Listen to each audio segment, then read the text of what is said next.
This is our digestive system chart, and we're going to begin up in the head and neck region and look at some of our major vessels. I see the arch of the aorta here with the brachiocephalic artery, our right common carotid artery, and our right subclavian artery. That common carotid artery continues up into the neck. We can see the left version as well, but it's coming directly from the aorta.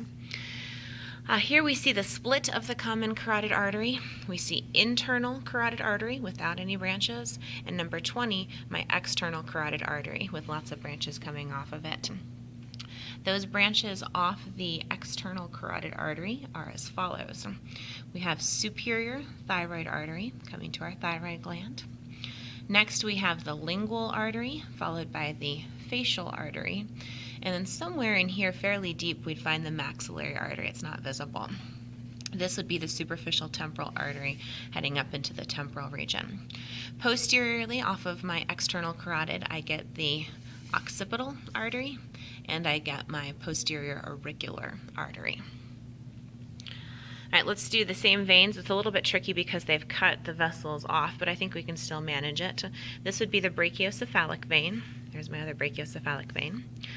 This would be my internal jugular vein and my subclavian vein. So you can see how the internal jugular and subclavian fuse together to make the brachiocephalic vein. And over here is my external jugular vein. All right, moving down into the abdominal region.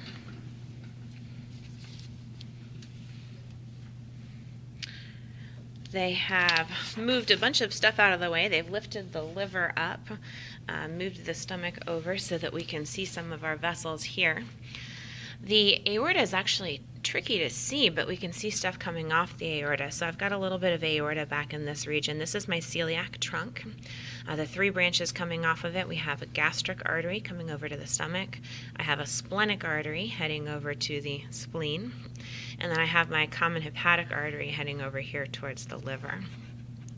I see the superior mesenteric artery here, and then I can't see the inferior mesenteric artery because all of my intestines are in the way. Veins in this area. The splenic vein runs next to the splenic artery. My gastric vein runs next to my gastric artery. My superior mesenteric vein runs next to my superior mesenteric artery.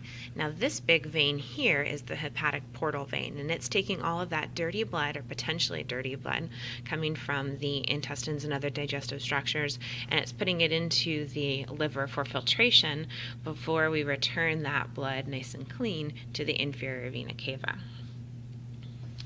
Another great view of that hepatic portal system is right up here. We see our liver, we see our gallbladder, we see the pancreas, a little bit of the small intestine, the duodenum.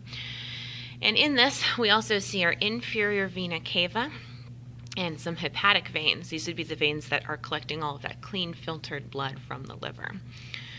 Going into the bottom of our liver, we have hepatic artery in red, carrying nice oxygen-rich blood for those liver cells. We have our hepatic portal vein in purple. That's carrying the dirty blood that needs to be filtered.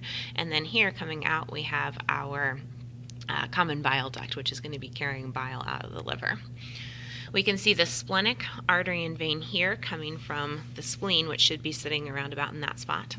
We also see the superior mesenteric artery and vein together coming out just under that pancreas, just inferior to the pancreas and just anterior to the first part of our small intestine, the duodenum.